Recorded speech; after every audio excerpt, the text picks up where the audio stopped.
basın açıklaması var. Konuşması var. Hocam bizi Mehmet Hocam.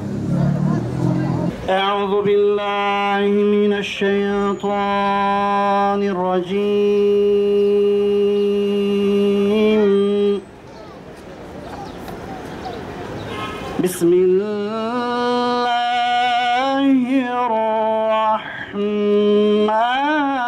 الرحمن الرحيم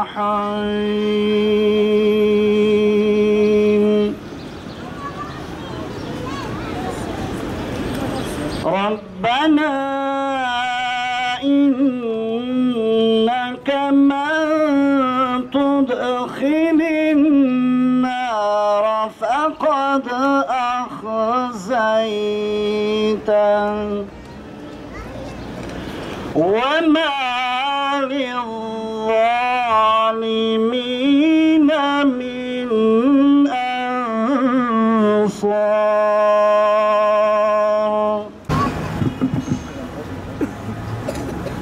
Kur'an-ı Kerim tilavetinden dolayı Veysi Sonkaya hocamıza teşekkür ediyoruz.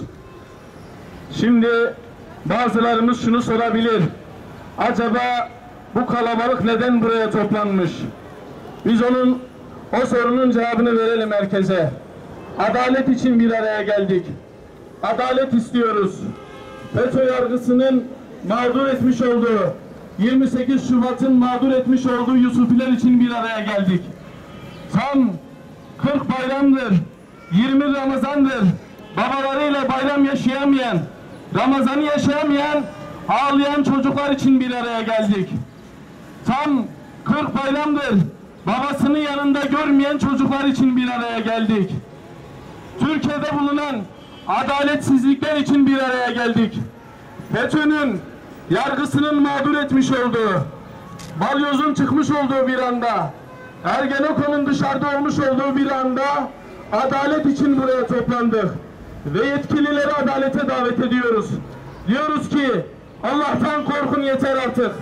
Yeter artık, bu çocuklar artık babalarıyla bir araya gelsin. Allah'tan korkun diyoruz. Yeter artık diyoruz. Şehnuz Ersoy, kendisi kanser, 20 yıldır zindanda, bari kanser olan Yusufilerimizi bırakın diyoruz.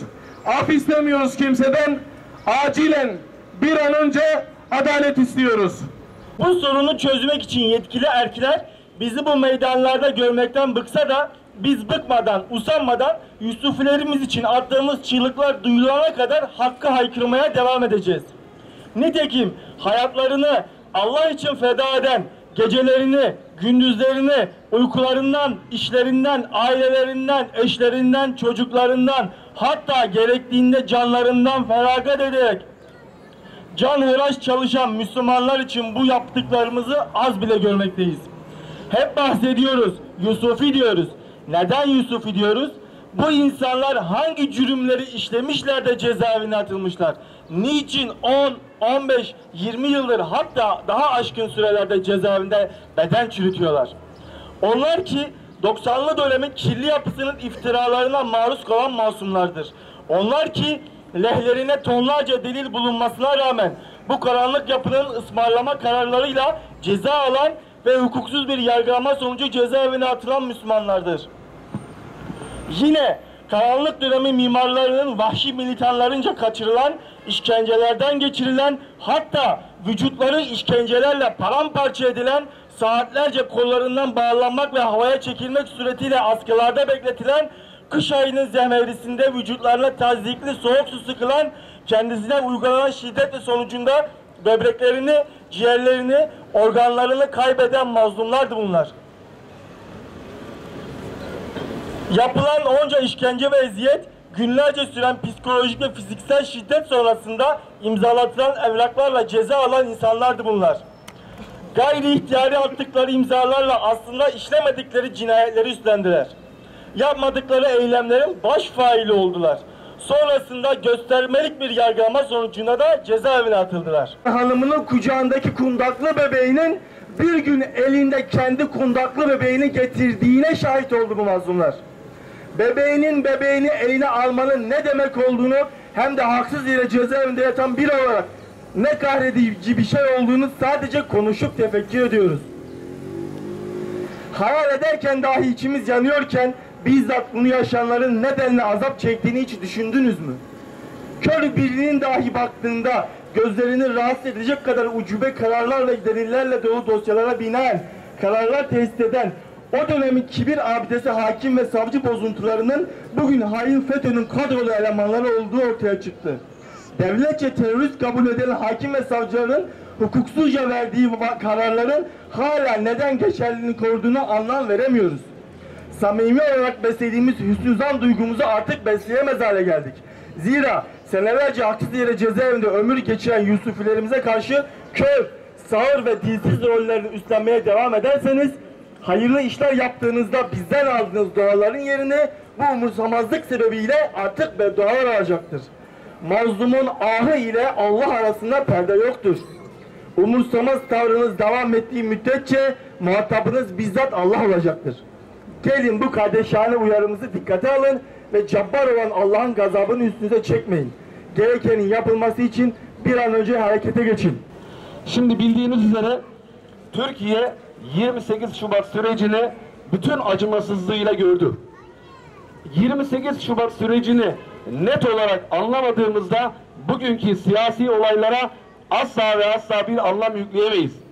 Muhterem kardeşlerim, 28 Şubat denilen bu süreç Müslümanların hükümete gelmesiyle Profesör Doktor Necmettin Erbakan hocamızın İslam Birliği'nin ilk adımı olan D8'i kurması ve devletten haksız yere milyarlarca dolar faiz alan yerli işbirlikçilerin hortumunu kesmesiyle ağababaları, efendilerinin rahatsız olmasıyla Türkiye'deki uşaklarının harekete geçmesiyle başladı.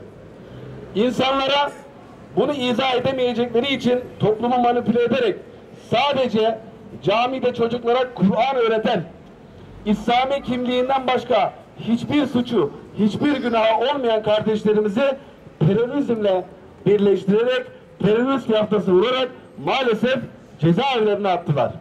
Şu an yaklaşık 20 yıldır 600'ü aşkın insanımız, kardeşimiz şu an hala cezaevlerinde.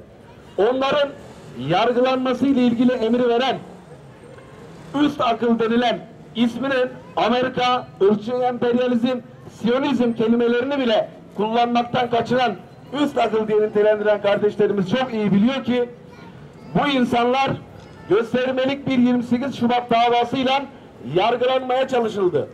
Hepsi şu an dışarıda. Emri verenler, bizzat bu kardeşlerimizi terörist yaftasıyla cezaevine atan hakimler, savcılar, bunların bir kısmı FETÖ'den cezaevinde, bir kısmı da firar. Sadece ve sadece bu mazlumlar hala cezaevlerinde çürümeye mahkum edilmiş durumda. Bir emperyalizmin, Amerika'nın rahibine bile sahip çıkarak bütün Türkiye'de gündem oluşturarak onu serbest bırakanlara buradan sesleniyoruz. Biz bu kardeşlerimiz için hiçbir şekilde sizden bir af talep etmiyoruz. Bu kardeşlerimizle alakalı hiçbir şekilde sizden bir lütuf beklemiyoruz. Sadece ve sadece adalet, adalet ve adalet. Bunun dışında hiçbir talebimiz yok. Bu bizim hakkımız. Adalet hakkımızı inşallah Rabbim her platformda dile getirmeyi bizlere nasip etsin diyorum. Bu kardeşlerimizin bir an önce cezaevlerinden adaletle dışarı çıkarak ailelerine kavuşmalarını temenni ediyorum.